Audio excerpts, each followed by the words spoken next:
ஹாய்ங்க, good morning. இன்றைக்கி வெண்பொங்கல் தான் பார்க்க போகிறோம். வாங்க பார்க்கலாம்.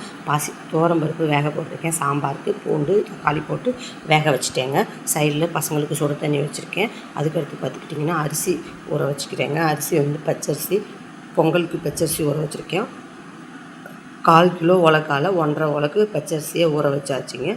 டம்ளரால் ஒரு 3/4 டம்ளர் பாசிப்பருப்பு அதை போட்டு வறுத்து எடுத்துக்கலாங்க. பச்சரிசி பார்த்துக்கிட்டிங்கன்னா ரேஷன் அரிசி தான், அதனால் நான் தண்ணி கொஞ்சம் ஒரு உலக்குக்கு 3 உலக்கு தண்ணி ஊற்றுவேங்க. 1.5 உலக்குன்றதுனால நான் கொஞ்சம் எக்ஸ்ட்ராவே தண்ணி ஊற்றிப்பேன். இப்போ பார்த்துக்கிட்டிங்கன்னா நான் ஒரு 6 உலக்கு தண்ணி ஊற்றியிருக்கேன். இது உண்மையாகவே நல்லா குழஞ்சி நல்லாவே வரும். இந்த பாசிப்பருப்பு வறுபட்டதுக்கப்புறம் அதோடு எடுத்து போட்டு நல்லா அரிசியை கழுவிட்டு இப்போ பாருங்கள் ஒரு 6 உலக்கு தண்ணியை ஊற்றி குக்கர் மூடி வச்சுக்கலாங்க. குக்கரில் மூடுறதுக்கு முன்னாடி பார்த்துக்கிட்டிங்கன்னா உப்பு, இந்த அரிசியோட உப்பு, அதுக்கடுத்து சீரகம், மிளகு இதையும் போட்டு குக்கரை போட்டு மூடி வச்சுக்கோங்க. எப்போவுமே குக்கரை விசில் போட்டு மூடி அடுப்பில் வைக்காதீங்க.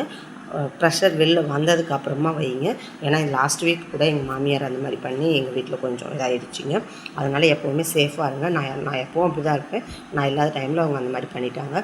இப்போ பார்த்துக்கிட்டிங்கன்னா சாம்பாருக்கு ரெடி பண்ணிகிட்டு இருக்கேங்க. சின்ன வெங்காயம் தக்காளி போட்டு வணக்கிட்டு இருக்கேன். முருங்கைக்காய் மாங்காய் போட்டு சாம்பார் வைக்க போகிறேன். பொங்கலுக்கு உண்மையாகவே சூப்பராக இருக்கும். இப்போ பார்த்துக்கிட்டிங்கன்னா வெண்பொங்கல் 5 விசில் விட்டு இறக்கியாச்சுங்க. இதை நல்லா மசிச்சுக்கிறேங்க. மசிச்சுட்டு இப்போ பாருங்கள், மசிச்சதுக்கப்புறம் பாருங்கள் நல்லா குழஞ்சிருச்சிங்களா. குழஞ்சதுக்கு அடுத்து நெய்யை ஊற்றுங்க. இதுக்கடுத்து கோல்டு வினர் ஆயிலில் சீரகம், மிளகு, கருவேப்பிலை இதெல்லாம் போட்டு ஒரு தாளிப்பை கொடுத்துக்கலாங்க.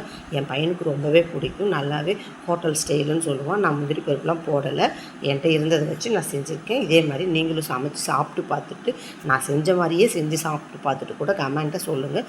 வாங்க, நீங்களும் சாப்பிட்லாம் வாங்க.